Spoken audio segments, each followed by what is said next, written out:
Antes de eu começar, eu quero te perguntar se tudo que você viu até aqui está fazendo algum sentido.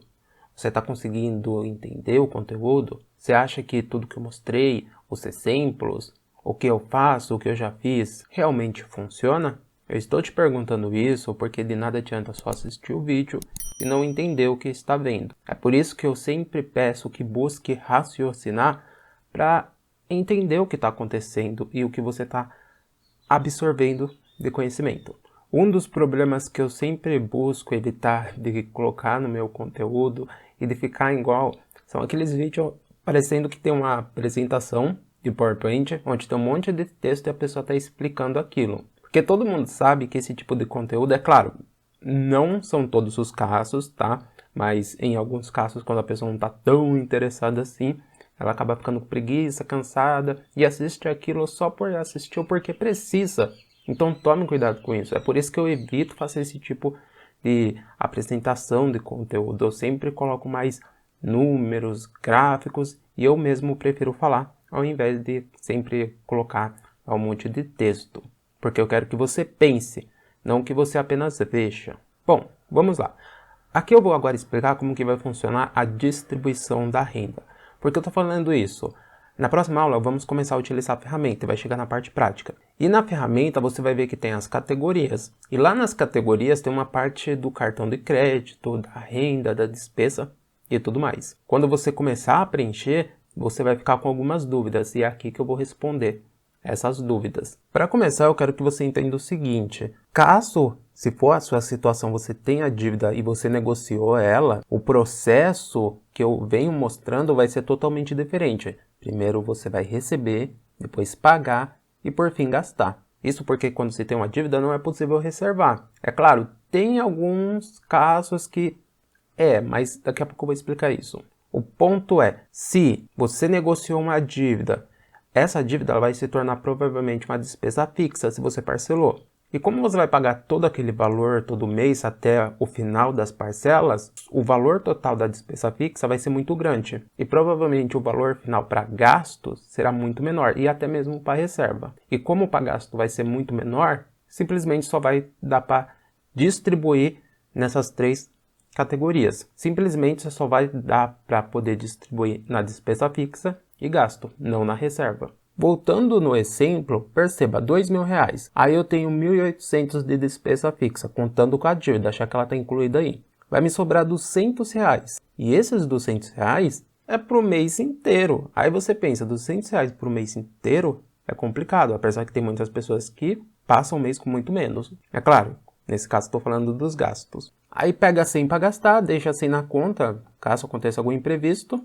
E praticamente vai ser assim até o final da dívida. Então esse é o primeiro exemplo de distribuição. Esse segundo exemplo é caso você não tenha dívida negociada. E lembrando, dívida é diferente de dívida inadimplente. O problema de se ter uma dívida inadimplente é que quando você vai negociar dela, provavelmente ela vai roubar boa parte da renda, porque você tem que destinar a maior parte para a dívida. É por isso que na distribuição anterior que eu mostrei não tem reserva. E sim dívida, o foco deve ser nela para acabar o mais rápido possível. Porém, nesse segundo, se você tiver uma dívida, mas não ficou inadimplente, na verdade você foi lá, comprou alguma coisa parcelada, mas conseguiu parcelar e consegue pagar o valor tranquilamente, tudo bem. Aí sim, nesse exemplo, vai ter reserva. Coloquei aí como exemplo R$2.000, despesa fixa 1.200, aplicação 400, no final para o gasto eu defini R$300 e vai ter R$100 na conta, caso surja um imprevisto, uma despesa adicional. E é bem simples, né? Pensa comigo. Legal, eu recebi, paguei, reservei e gastei. Só que essa parte de gastar tem uma observação muito importante, que é a questão do cartão de crédito, se você utiliza. Antes de eu explicar, perceba aí, lembra que eu falei que quanto maior a despesa fixa, menor serão a aplicação e os gastos. Presta atenção nisso. Também expliquei que quanto maior o gasto, menor a aplicação. É por isso que a aplicação vem antes dos gastos, para não ter esse problema. A questão aqui é o seguinte. Vamos supor que você utiliza um limite de cartão de crédito de R$1.000. Como eu já venho explicando, o cartão de crédito é um meio de pagamento e uma forma de obter crédito antecipado. Significa o quê? Que com o cartão eu consigo pagar itens da despesa fixa, adicional e variável, que são os gastos. Logo, vai ser preciso gerenciar esse limite. Por quê? Veja bem, eu coloquei aquele mesmo exemplo. Do valor de 1.200, uma parte desse valor você paga do limite que utilizou. Vamos supor então, R$200 que está ali vai para o cartão de crédito, para a fatura. E 400 que você utilizou no cartão de crédito do limite dos 1.000 também vai para a fatura. É claro que eu coloquei 400 porque esse é o máximo que você poderá utilizar do limite dos R$1.000, desconsiderando a despesa fixa. E os 400 restantes não vai poder ser mexido. Por quê? Pensa comigo. 200 dali, do limite dos 1.000, faz parte da despesa fixa. Você utilizou o cartão como meio de pagamento. Então já está incluído na despesa fixa. Você não precisa se preocupar com isso. Porém, na parte dos gastos, se passar desses 400, provavelmente você não vai conseguir reservar. E se, por exemplo, passar dos 800, caso, vamos supor, o limite seja maior, você não vai ter de onde tirar esse dinheiro. Eu sei que pode ter ficado complicado, mas no início é assim mesmo. É por isso que na ferramenta, na parte prática, vai ser muito mais fácil de entender. Mas essa parte do conceito é fundamental para você estabelecer um limite próprio no cartão. Porque mesmo tendo um limite de R$1.000, não é os R$1.000 todo que é possível gastar. Nesse mesmo exemplo, eu vi que no máximo eu posso utilizar na parte dos gastos R$400. Agora vamos supor que o limite é 5.000. Nesse caso sobraria 1.400 restante. Aí você pensa, nossa, olha, eu tenho tudo isso, eu vou poder gastar. Não.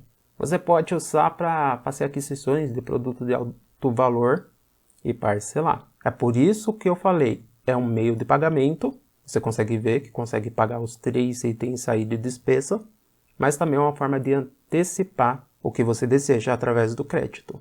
Caso sua fatura esteja vindo com um valor que você não consegue pagar direito, isso significa se você está atrasando, sempre está vindo um valor muito alto e você não entende por quê, pare de utilizar o crédito até pagar tudo para poder estabelecer um limite próprio. E é sempre assim. Você tem que estabelecer o seu próprio limite, mesmo você tendo um limite maior, porque você se limita na parte do crédito para não ultrapassar mais do que devia. É por essa mesma razão que eu recomendei aquela segunda opção, caso você não conseguisse se controlar, que era diminuir o limite para o máximo que você conseguiria pagar, para você não ficar sem o crédito. Por fim, o valor da fatura é sempre referente ao passado, não o presente. Na ferramenta você vai perceber que depois que você colocar as despesas fixas, você vai ter que ir para o cartão de crédito. E aí você vai ter a seguinte dúvida, peraí, mas não era para ser reserva depois da despesa fixa? Mas e se eu pagar algum item da despesa fixa com o cartão de crédito? Porém, com o cartão de crédito também eu consigo usar para gasto. Então, como a fatura que eu vou lançar no determinado mês é referente ao passado, já vai vir com a parte dos gastos. E é muito importante que você estabeleça esse limite, porque senão você não vai conseguir reservar. Praticamente vai parecer que você está reservando o que sobra, mas no momento que você estabelece um limite, é totalmente diferente. Bom, por aqui é só. Em breve, quando chegar na parte prática, você vai entender tudo que eu estou mostrando até aqui de forma muito mais clara e simples, já que vai ser tudo passo a passo. Eu espero que você tenha entendido, gostado. Se sim, deixe seu gostei. Se ainda não é inscrito, aproveita e se inscreva. Até a próxima.